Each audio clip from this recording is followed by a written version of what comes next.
Hello, this is my channel. You can make it your channel. Just leave a comment, please. And like, share, and smash that subscribe button. Remember, this is food for HNM. We are reading the book of 1 Samuel.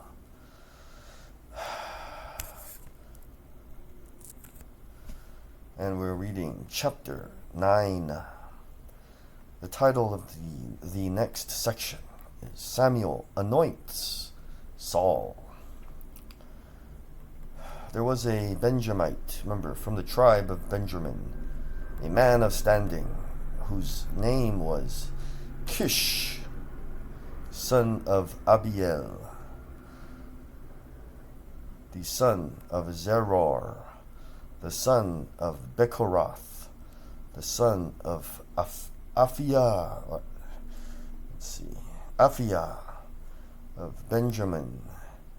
Kish had a son named Saul, as handsome as a young man as could be found anywhere in Israel, and he was a head taller than anyone else. Now the donkeys belonging to Saul's father Kish were lost, and Kish said to his son Saul, "Take one of the servants with you and go and look for the donkeys."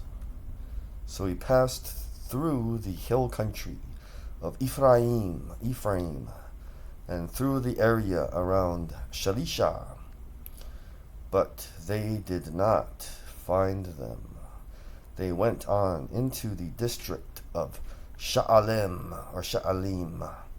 but the donkeys were not there. Then he passed through the territory of Benjamin, but they did not find them. So these donkeys are hard to find. When they reached the district of Zuph, Saul said to the servant who was with him, "Come, let's go back, or my father will stop thinking about the donkeys and start worrying about us." But the servant replied, "Look, in this town there is a man of God. He is highly respected, and everything he says comes true. Let's go there now. Perhaps he will tell us what way to take." Saul said to his servant, "If we go, what can we give the man? The food in our sacks is gone. We have no gift to take to the man of God. What do we have?" The servant answered him again.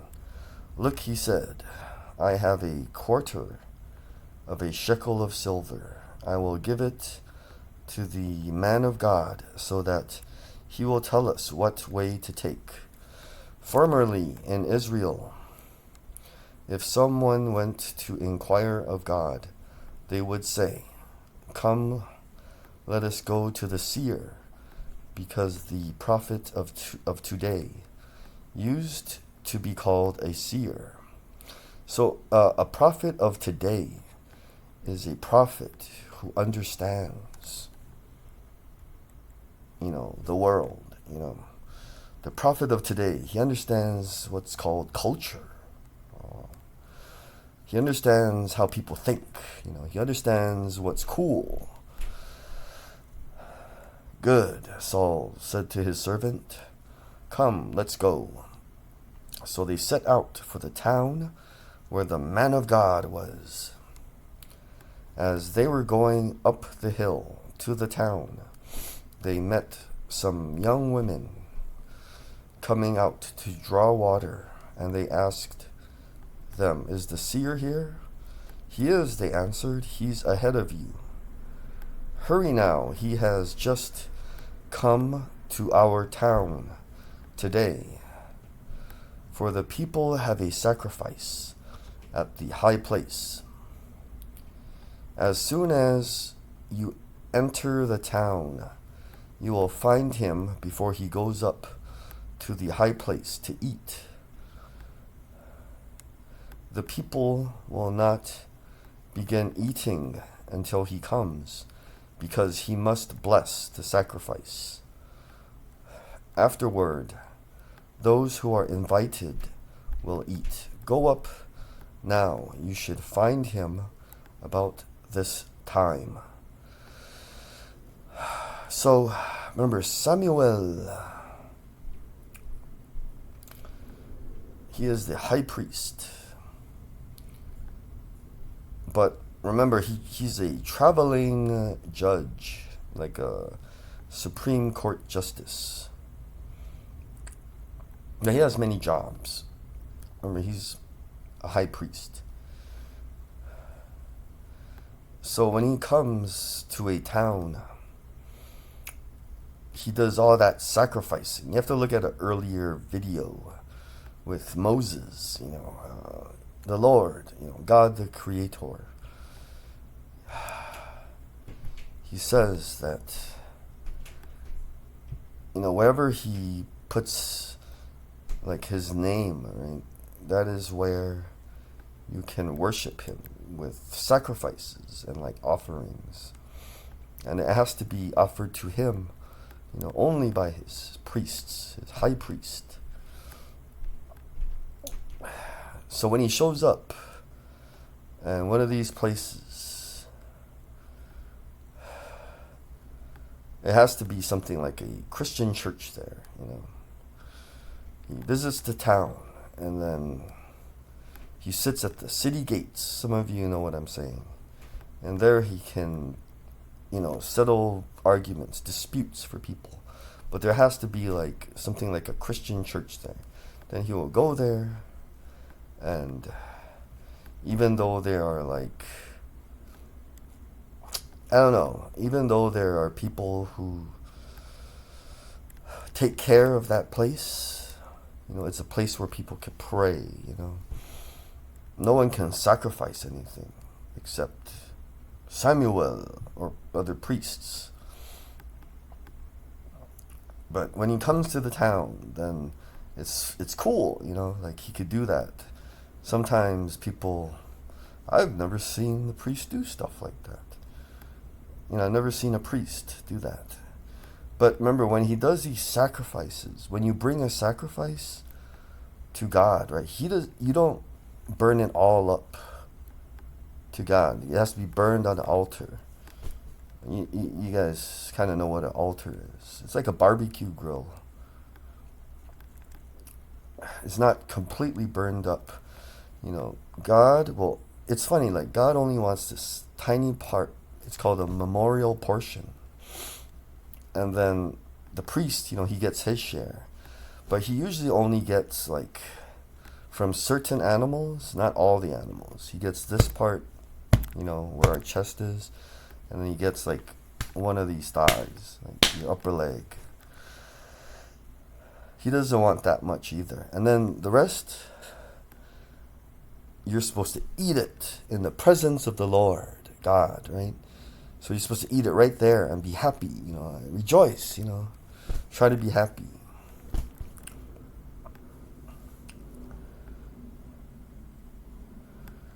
So remember, they went up, verse 14.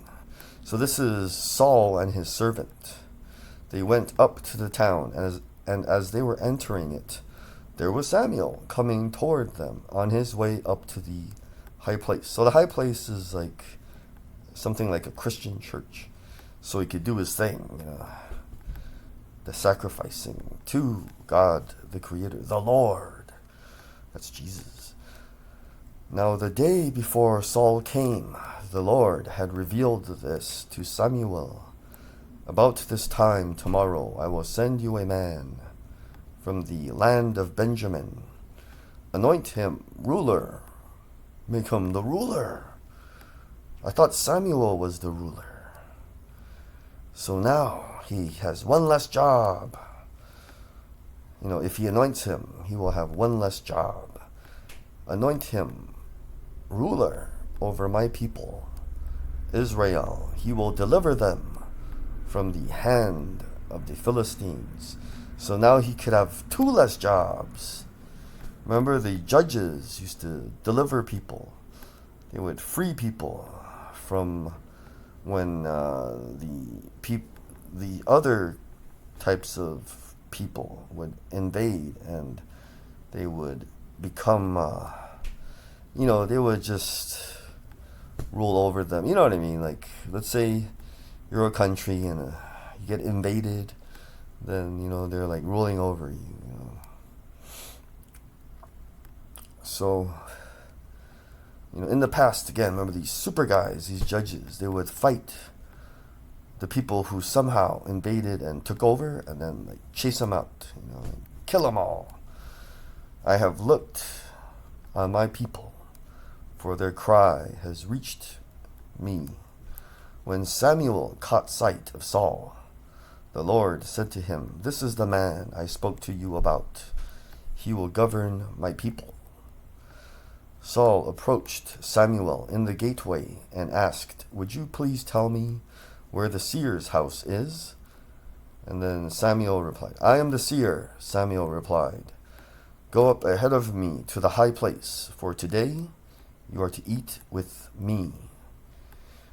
So remember, he gets like some meat to eat. You just barbecue it, and you could eat with me. He's being hospitable. Buying him lunch. "And in the morning I will send you on your way, and will tell you all that is in your heart. As for the donkeys you lost 3 days ago," so he knew what he even before he asked. Remember, he was going to give him silver, and then just ask him, "Could you ask God where my donkeys are?" And then he would ask God, and God would tell him, and then he would tell Saul. But before he even asked the question, he already knew, like, you're looking for donkeys.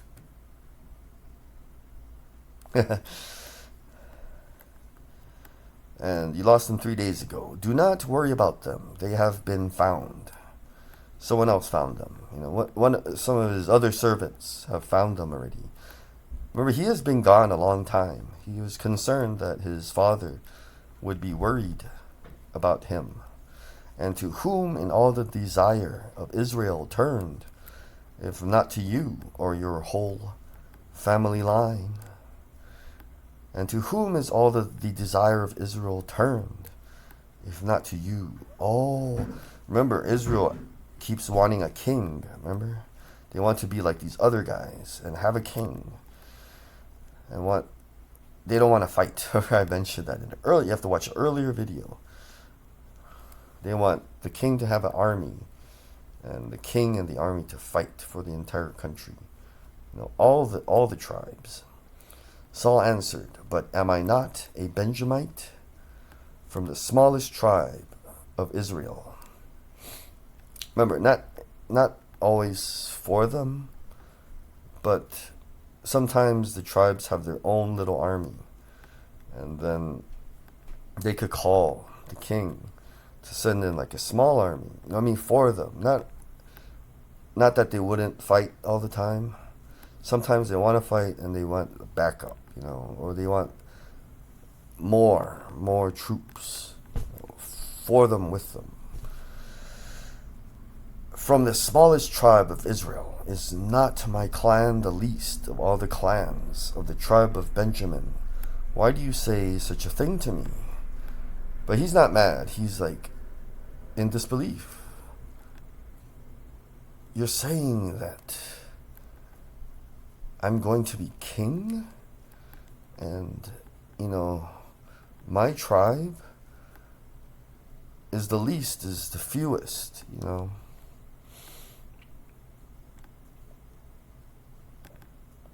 No, least is like the youngest.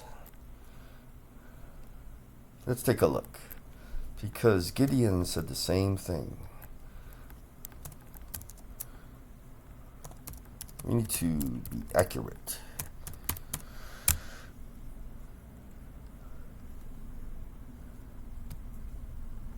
in Judges. Let's see, Judges 6.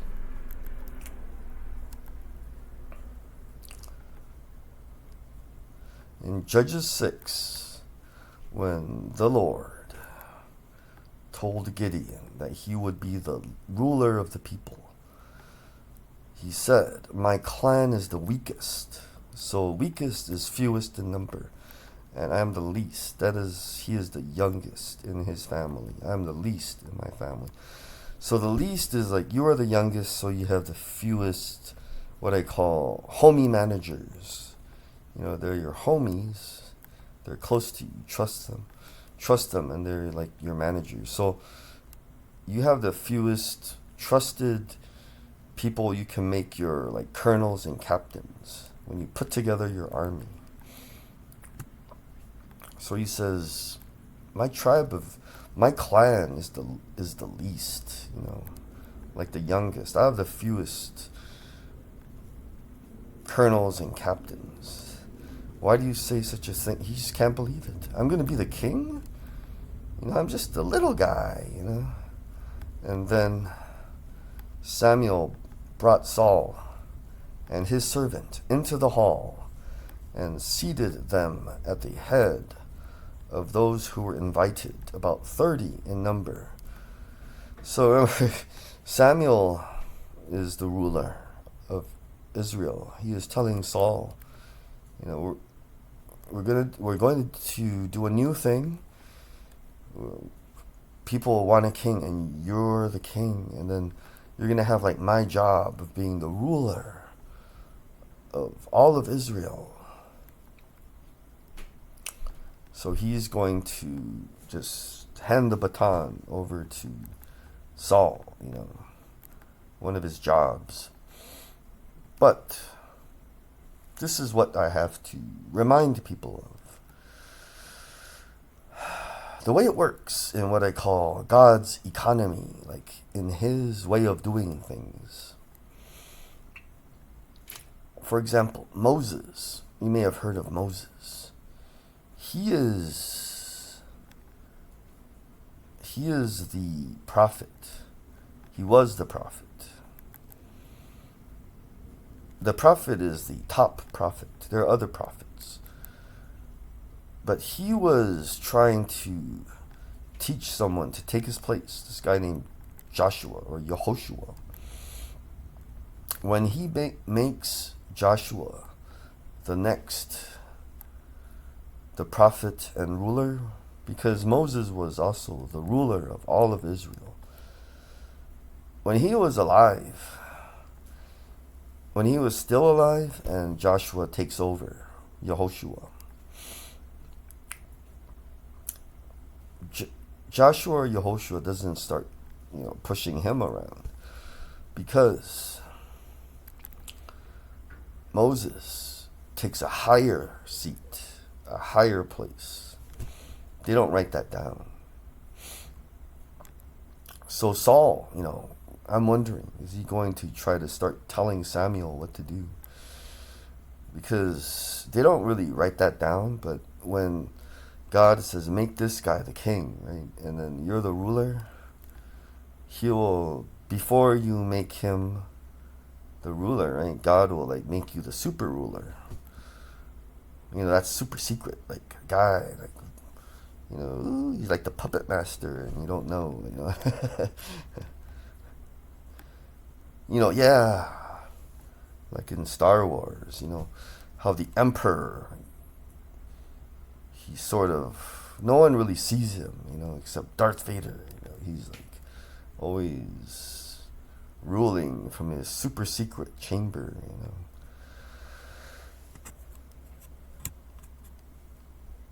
So that's a good way to understand it, you know. Like Samuel is Darth Vader, and then God, you know, the creator, the Lord is saying, got to give someone your Darth Vader job. And then before you make him Darth Vader, you're going to become the emperor, but the good emperor. You know, and then no one will know. Because remember, the emperor became like Palpatine, and everyone's like, who's the real bad guy? And then Palpatine was like a senator. No one even suspected that he was the top bad guy. He was really the emperor.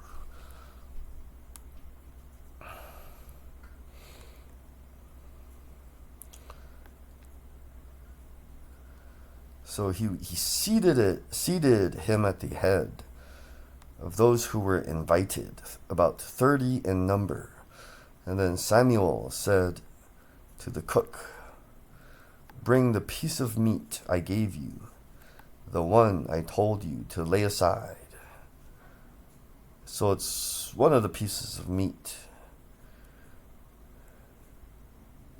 So the cook took up the thigh with what was on it and set it in front of Saul. Samuel said, "Here is what has been kept for you. Eat, because it was set aside for you for this occasion, from the time I said, I have invited guests." And Saul dined with Samuel that day. After they came down from the high place to the town, Samuel talked with Saul on the roof of his house. They rose about daybreak, and Samuel called to Saul. Okay, so remember I said that he's a traveling judge? So he is not traveling. He is a traveling judge, but I guess he's home, or he's so rich that wherever he travels, he builds a house. It's one of the two. They rose about daybreak, and Samuel called to Saul on the roof, "Get ready, and I will send you on your way." When Saul got ready, he and Samuel went outside together. As they were going down to the edge of the town, Samuel said to Saul, "Tell the servant to go on ahead of us." And the servant did so. "But you stay here for a while, so that I may give you a message from God." That is 1 Samuel 9. As I said before, I will try to sometimes, 3 times a charm.